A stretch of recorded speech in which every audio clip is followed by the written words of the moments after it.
Praise the lord. Vijayawada పట్టణ పరిసర ప్రాంత ప్రజలందరికీ గొప్ప శుభవార్త.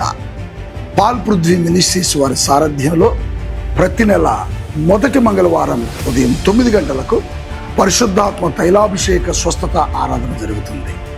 జూన్ 3వ తేదీ ఉదయం 9 గంటలకు ఈ ఆరాధన ప్రారంభమవుద్ది.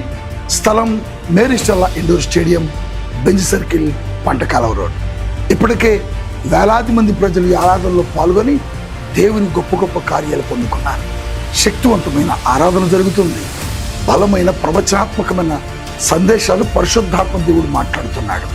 ఎంతో మంది గర్భాలు తెరవబడ్డాయి. నడవలేని వారు నడిచారు. చీకటి దురాత్మ శక్తులతో పీడించబడుతున్న వారు విడుదల పొందుకున్నారు. క్యాన్సర్, HIV, పక్షవాతము లాంటి భయంకరమైన జబ్బులు యేసుక్రీస్తు నామములో స్వస్థతను పొందుకుంటున్నారు. మీరు కూడా రండి, దేవుని కార్యాలు పొందుకోండి.